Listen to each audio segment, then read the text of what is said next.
A wise man once said that humanity is only just scraping the surface of its true potential. Imagine the possibilities that statement brings to the table. None of us can deny that as a human race, we have all taken giant leaps forward in the fields of science, medicine, and technology. I, as a member of this human race, have potential, just like you do. And I know this for a fact, because recently, I successfully dealt with one of the biggest challenges in my life. You see, as I was developing ideas for this speech, I wondered how I'd cope if I took away one thing in my life that means a lot to me.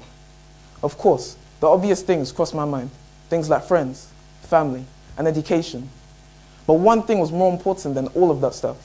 Of course, that was chicken. You see, as a young black male, chicken forms an integral part of my diet. So I decided to go just 7 days without God's gift of chicken. And the aim of my experiment was so that I'd be able to prove to all of you here tonight that by following a few simple steps, we can truly unlock our potential. So 7 days, black person, no chicken, recipe for disaster, you may think.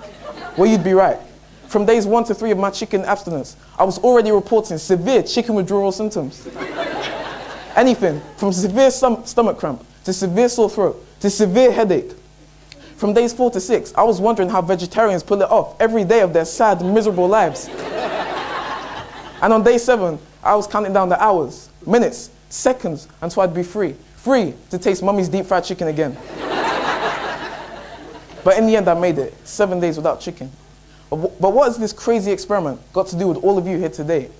Well, I know for a fact that everybody in attendance will have to overcome some kind of trial, obstacle, or hardship to get where they need to be in our lives. And as Year 10 students, we're about to enter a very important period in our careers. You know, a wise man once said that continuous effort, not strength, not intelligence, is the key to unlocking our full potential. My experiment shows this, and it also shows 3 other things we need to bear in mind if we want to be the best we want to be. We need help from others. We need to maintain a positive outlook in our lives, and we need to keep reachable goals in mind. I received help from my family, who gave me a regular supply of alternative meats to keep me going through those 7 days. My reachable goal was to go 7 days without chicken, and I maintained a positive outlook, because I knew one day I'd taste chicken again. You know, questions have been the basis for some of the most historic concepts in the history of man. So my question to you is, will you take the chicken challenge?